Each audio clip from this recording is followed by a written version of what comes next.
Hello, hello. How's it going, ladies and germs? Let's see. We are live. That is correct. Okay, I'm just poking around to see if everything is all kosher here. It looks like we are.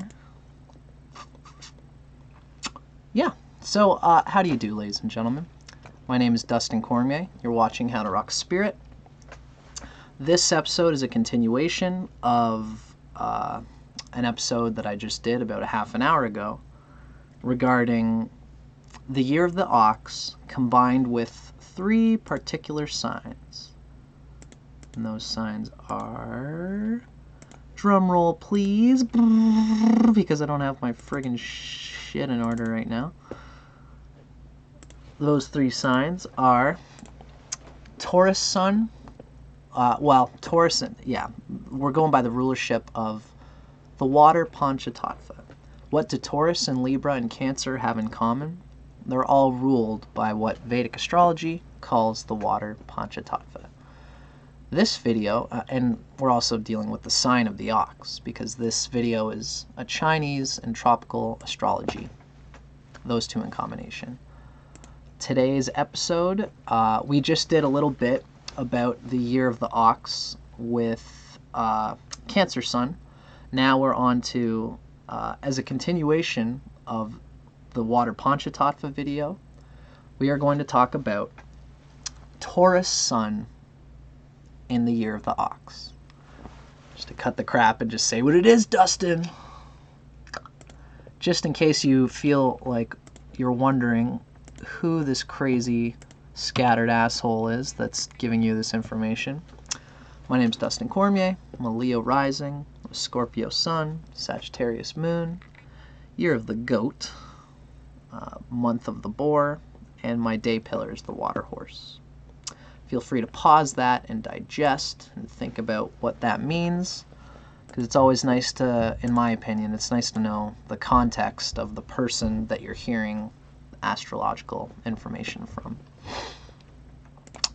And as usual, feel free, if you're watching today, you can feel free to drop a comment here on the YouTube comments. Thank you to my friend Goosey. My friend Goosey is always here with me. And for anyone else who has any questions or any concerns or any thoughts about what we're talking about today. We're here in a community, and we gotta, especially with regards to how Chinese astrology relates to tropical astrology. This the Chinese astrology is very new to Western occultism. It's never been seen. The Vedas don't talk about it. Nothing talks about it so far as West and even like Indian religiosity and scripture is concerned. This is just a strictly Chinese thing dealing with the neurospheres and with the subconscious in a way that we've hardly ever seen. At least here in the West. But for China, it's just is what it is. It's the nature of everything for them. So, today, in this video, we are going to read some books describing the year of the ox, someone born in the year or with a prominent emphasis of the ox, with a prominent emphasis of Taurus. Specifically, the author's intentions in these books is the sun in Taurus. So if your sun is in Taurus and you're in the year of the ox, these readings are for you. The first reading, that's what I'm saying, is that they're all coming from different books. The first one, you can see I've lost my cover. It's the Handbook of Chinese Horoscopes by Theodora and Laura Lau. We are reading about the Taurus Ox. I find this book gives a good short little piece of all of the themes that we would have been talking about in our previous video. This reading is a good little concise one of it. The next 2 books will expand more on these symbols. Taurus is ruled by Venus, but it's not an active sign like its neighbor Libra. Taurus, being ruled by the water Panchatattva, it can be emotional, it considers its emotional bonds to be very important. And for those things that help fortify and solidify the Taurus's ability to keep pressing on in life, usually their emotions are well fixed and stable, so that when they push and they plow, the Taurus is the bull, and they tend to plow the field, and they can go for a long time because they have a emotional resolution, depending on where their Venus is. They might have Venus in like a bad place, like in debilitation or in Aries, for example, and the Sun in Taurus will conscript itself to plow some fields, and they might be very lonely if they don't have a strong Venus supporting the bull, right? So always consider the state of the planet in question, and the state of the Sun in question, and the planet that rules the Sun sign whenever you're considering a reading like this. If you read the positive aspects and think, oh, I must be this, you've always got to take into consideration the planet in your chart and the malefics around it, what house it's in, and whether that house is fertile ground for the growth of the Taurus Sun. All these things have to be considered. Now we're talking about, again, Ox, born a Taurus born in the year of the Ox.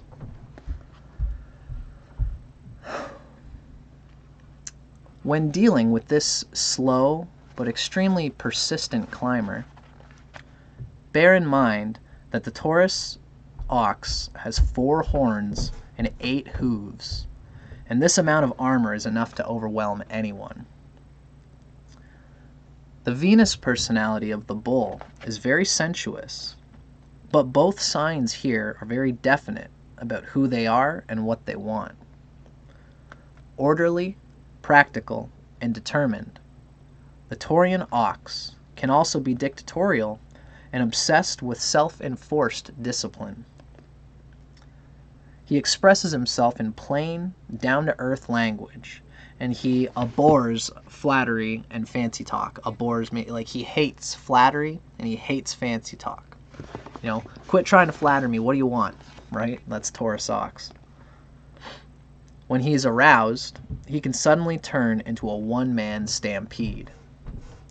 And once Taurus Ox sets his mind to something, well, he is about as open to discussion and as movable as the Sphinx. Meaning, it's going to be hard to pull him away from whatever he's stubbornly fixated himself upon. Logic falls away, which can be a good thing or a bad thing. That stubbornness could be coming from the fact that he has a very logical overlying picture of the thing. So the Taurus Ox is in business with somebody, and the person says, you can't do this, Taurus Ox, because it's going to be very difficult to go through the next period because of what you're setting up for yourself. It's going to be easier later, but it's going to be almost impossible on the first bit. The Taurus Ox says, almost, huh? Well, that's great, because I have set myself to get that thing, and I'm going to get it. Sorry. They tend to be very, when they fix their minds to something, especially Taurus Ox can be, shall we say, bonded in its emotions. And if they promise their children or the lover, Taurus Ox promises the lover that they're gonna take them out to dinner and make them have that beautiful experience that they promised they would give them when they were younger. The Taurus Ox they'll go and they will buy that fancy bouquet of roses and give it to their lover and say, this is to seal our emotional bond. And he puts it on her heart and he says, oh, thank God, I got the important thing. Now I've got to go to work for the next 5 days and make up for the expenditures that I just made on this emotional bond. And they'll do it because that's just the way they are with this stubborn bonding. Mind you, we were discussing earlier today in the water Panchatattva with the Ox video, that Ox ultimately won't be left holding the bag. Ox will not let their emotions overtake their finances. The point of that whole story is that if Ox can make it back, if Ox can, he promised to give his lover a lovely life where she can enjoy or he can enjoy, and that they would serve them. Ox knows that if he undermines the whole relationship by not conscripting to his business needs, then he won't be able to shower them with that love because they'll both be homeless. And the Ox will not let that happen. The Ox will stay materially stable because they're in the metal triad, as we talked about in our previous video.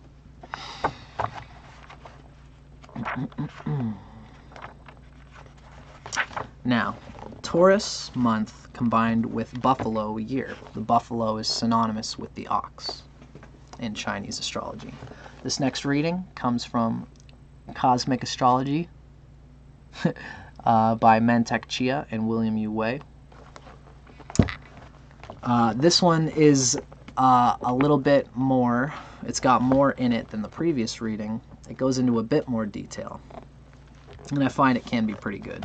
It's coming from Mantak, Chia, although I think William U. Wei, I don't know that William person as well as Mantak, Chia. I'm assuming they're doing a lot of the Western stuff. And these readings they tend to be pretty good. Taurus combined with the ox. The Taurus is the quiet one, while at the same time being well-spoken. It's Venus.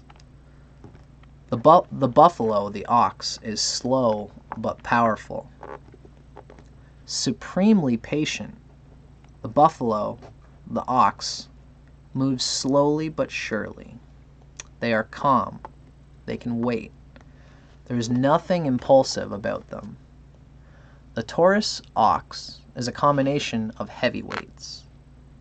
While it might appear that they would be left in the dust of others, the fact is that they have superb endurance. If ever there was a strong silent type, this is it. The patience quotient is significant here too, because that means this combination can wait for gratification of all sorts, including the sensual, which it clearly enjoys. It can discipline itself to wait. I don't need the discipline. I don't need the sensual gratification right now, even though they deeply desire it. I don't need it right now. If I could stave off from this candy to get the bigger candy in the long run, I will wait. This sign is not, therefore, stodgy in any way. Quite the contrary is the case. They think about things and take their time doing them. They cogitate. Like most cogitators, they often make wise decisions, certainly wiser than would have been made if they had rushed. In their deliberations, they are serious as with most things. It's not that they do not enjoy a night at the cinema, or even cheering for their favorite team. No, the case is that they have these things in perspective. Perhaps their philosophy can be summarized as first things first. That has got the Taurus Ox written all over it. The Taurus gives them a sense of value. What is the most, what takes priority? Venus is good at reading all the spheres and saying, which of all these, I got some Jupiter that wants to jump over here, I got some Mars, I got some emotional complexes that need to get expressed and fluxed, I've got a Sun that wants to build up to high stature. What is the deepest priority for me? And that's Venus's sense of value.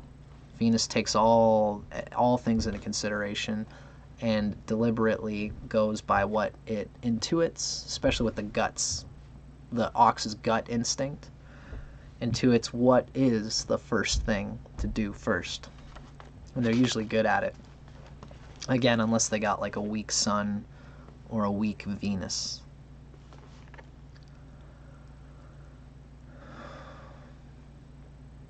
In this combination, the Taurus Ox will do what it takes to win in romance. Sorry, so this is a romance section of this particular combo. In this combination, they will do what it takes to win. and it will be done harshly. Overall, however, if you are kind and loyal to this combination, they make great friends or tender lovers. Just do not cross them. It would be a mistake to consider the Taurus Ox as a smiling, big, stuffed animal. A part of them can actually be cruel and cutting. Caution is necessary. If you make them feel threatened, there will be a fight, and it will be vicious. There are neither Queensberry rules nor the Geneva Convention in a battle with them. I don't know what those are in a reference to. I think it means like no strict rules, but also no Switzerlandy, they're not entirely passive. I'm assuming that's what that means. As for livelihood with this combination, the Taurus Ox values working hard, being responsible, never quitting, and being industrious. Applying those values in life guarantees not only success, but also long-lasting success. As might be expected, this combination does not place a great deal of value on beauty or youth or other passing assets. The only assets that matter are those that are timeless. And that is the kind of stuff that this combination will be looking for. That's that book, ladies and germs. Now we got one more to go. This next one, I'm going to talk a bit about this next one, and then I'm going to look at comments, because comments are always welcome on my channel for these readings. This next book is The New Astrology by Suzanne White. It's a unique synthesis of the world's two great astrological systems, the Chinese and Western.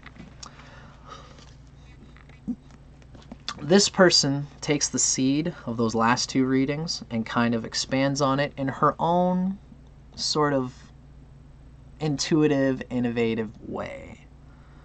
And a lot of times it's pretty on point and on the mark. In fact, I think a lot of the times I suspect that she gets the core of this reading from the previous Mantak Chia reading. You'll notice that there are deep similarities. And I find that this book, while it can be very good because it's just this intuitive way that this author's described it, I would be less inclined to see it as being universal. It's just her talking about these combinations in her own experience, which can be subjectively filtered through her experience. But it is still good food for thought. Let's see. Oh, we got lots of people here. My friend Megan with Venus and Gemini and Taurus Sun. Live readings tarot. Are you randomly selecting these signs? I have a bit of a system happening. The previous sign was the rat. Let's see. The previous, not the previous, like the video I did was the water panchatattva with the year of the ox. That's what came like the big video that came before this. Live tarot readings has asked, are you randomly selecting these signs? I think she means in the long view of, now we're at the water panchatattvas and the ox. Ox comes after the rat, and you'll notice in the panchatattvas, this is a picture of, whatever. This is the 5-pointed star, and you'll notice that in the generation cycle, Mars generates Venus. So we started off with the year of the rat, born in the fire panchatattva, which is year of the rat with Leo Sun, year of the rat with with Scorpio Sun, year of the rat with Aries Sun. Leo, Aries, and Scorpio are all considered the fire panchatattva. Now we're at the ox, and what I've been wanting to do is go in the cycle. So now we're doing the signs of the water panchatattvas with the sign of the ox. And the signs in the water Panchatattvas are Taurus, Libra, and Cancer. They all have in common that they go by the intuitive emotionality of water. That's what those three signs have in common. To answer our friend Live Readings Tarot's question.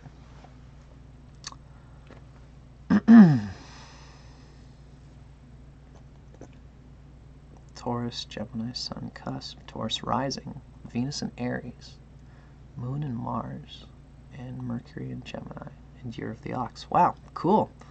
Who fucking knew it?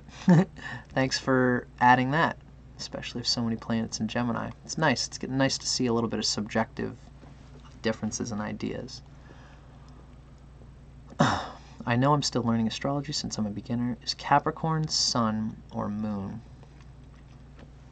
Well, Goosey, I think that if I understand your question, Goosey, you have the Sun in Capricorn.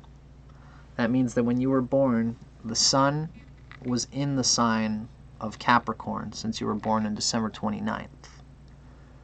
If you want to know where your moon sign is, you have to look up your astrology chart.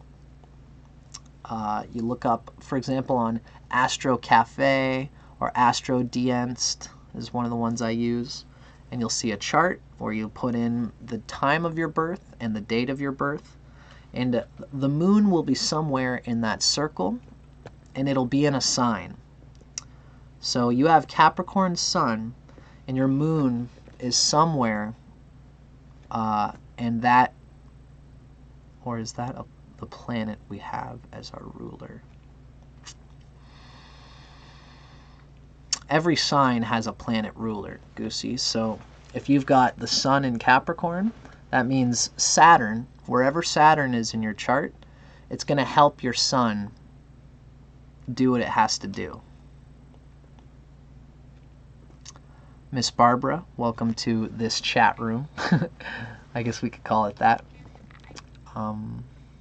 So as I said, folks, I always appreciate you guys watching, and welcome to everybody. Hopefully I've answered everyone's questions. Thank you for watching. We always welcome people being a part of the community here. Now we are going to move on to the third reading of this particular combination, coming from The New Astrology by Suzanne White. And we are going to go into the Taurus Ox. This is a longer reading. Feel free to drop any comments you like while I'm reading, and we'll get to them at the end just to shoot the shit.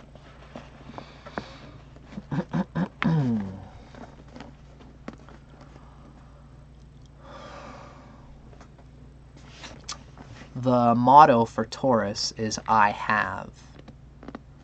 The motto for the ox is I preserve. It's a deep running connection between these two signs. It would seem at first glance that the combination of Taurus the bull and his soulmate, the ominous ox, might indeed be born so unwieldy and ponderous as to sink into extinction at the age of 2 months. The opposite, however, is true. Taurus, born in ox years, tends to be big and heavy characters, but they endure. Taurus is, of course, a taciturn sort of creature. Eloquent and steadfast, the ox is just plain slow. Not mentally slow, don't get that wrong, but let's say patient. They take their time about life and go at each task as though it were coated in sticky paper and had to be handled with enormous deliberation and foresight. Closing the door is a national issue with oxen. They take hold of the handle and push ever so gently but firmly, shutting the door panel without a sound and listening for the click that means it's soundly latched. By this time, most people have been through 5 doors, right? So this character's not in a hurry. Nor, therefore, are they impatient, hot-headed, or impulsive. Taurus Ox thinks first and leaps into the fray after they've had dinner, a long sit, and 40 winks. As a result, they often make wise decisions, or at least they make considered decisions. Sometimes their wisdom, in the case of Hitler, for example, is questionable. There's little time for nonsense in the life of a Taurus ox. She will appreciate poetry and enjoy watching ballet, but she doesn't really feel she ought to take time away from serious work for such frivolities. I'm not saying that Taurus Ox is a stuffy sign. Far from it. The sensuality quotient is high among Taurans of all persuasions. But the Taurus Ox will be able to postpone their sensual requirements, delay their gourmet indulgences, and stave off the raging desire for passion, because their first aim is to succeed, to gain fame, and to gain respect from their fellows. They're not striving for power over others. They are after power among their peers, esteem and admiration. Self-indulgence can wait. I wouldn't like to be in a job competition with Taurus Ox. If for one moment I let my guard down and I do not stay up day and night to complete the project at hand, I would definitely be the loser. Taurus Ox can outlast anybody at almost any job that promises to take them a notch further toward their power struggle's end. Of course, there's no end as such. Taurus Ox keeps pushing ahead until they keel over and stop breathing. Yeah, it's funny. This person will not be adversely affected by criticism. They may dress badly and forget to comb their hair. They may not shave for a few days while busy at some urgent pursuit. They may not bother to pluck she may not bother to pluck her eyebrows or shave her legs. The important thing is the goal. For all their devil-may carelessness about dress and grooming, the Taurus Ox is both attractive and seductive. People are drawn to their innate seriousness and their ability to make others feel good about themselves. In love. As we already know, cold-heartedness is one of Taurus Ox's strong suits. If cornered by a lover or mate, this person is guaranteed to fight, and fight both hard and dirty.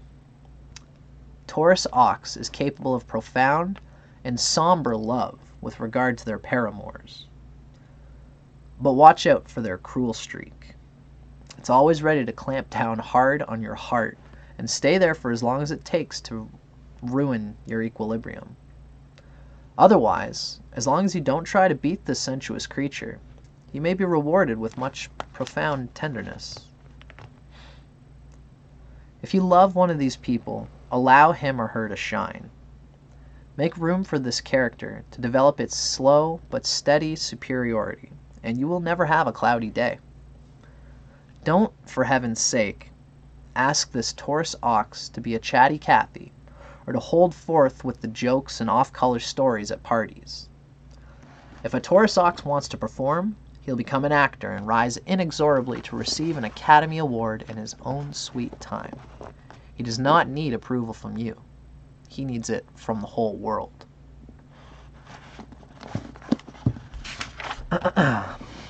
And in regards to profession, Jack Nicholson, a famous Taurus Ox actor, said recently in a newspaper interview that he felt there was no such thing as the best age for success and happiness. He claimed that one should feel good about oneself at all ages, and that achievement ought never to depend on things so transient as youth or beauty or charm. I find this attitude typical of the Taurus Ox personality. That's pretty cool. In work situations, no matter what a Taurus Ox is aiming for, there's no substitute in his mind for hard work, diligence, and might. Age shouldn't have anything to do with it. Nor, according to the Taurus Ox workaholic creed, should any trifles, such as background or social position or, God forbid, sex. That's the Taurus Ox's way. None of these things, background, social position, social standing, gender, none of these are an excuse for you not to put forth your fullest diligence and hard work, especially if you're in business with the ox, you know. So, what can a Taurus ox do for a living? The answer is anything, as long as it's not insignificant.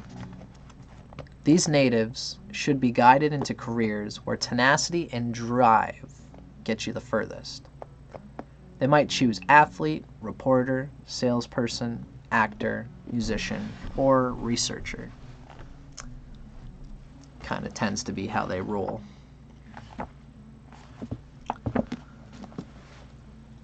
Yeah, quite a tenacious, enduring personality is the Taurus Ox. How exactly this tenaciousness is going to translate depends on your chart, depends on your psychological development in childhood, and all these things that we always have to consider when we're reading a chart, a cookbook analysis such as these. Now we're going to check out the last of our comments if we have any. Anybody asking questions or anything like that? My friend Renee is still here. It's a pleasure to see you, my dear. Thanks for hanging out with us. And to anyone else watching, and to anybody watching these videos, it is a deep honor to be given your awareness while I try to hold the space for these particular strands of knowledge, and I deeply appreciate every moment that you watch my videos. Thank you so much. I'm Dustin Cormier for How to Rock Spirit. This video has been a continuation of the Water Panchatattvas combined with the Year of the Ox. Stay tuned. The next video we're going to do, in case you've been watching this whole thing, is the Sun in Libra with the Year of the Ox. It's going to be the last one in this little particular thing, and then you guys will see me on the next sign whenever it'll probably be, well, the Water Panchatattva generates Earth, which is Mercury. So the next sign combination will be Gemini and Virgo, Sun, in the year of the Tiger. That's what we'll be doing there, the Earth Panchatattva. But for now, we still got one more. We still got Libra, Sun, Ox to do. And stay tuned for that. Thank you for watching.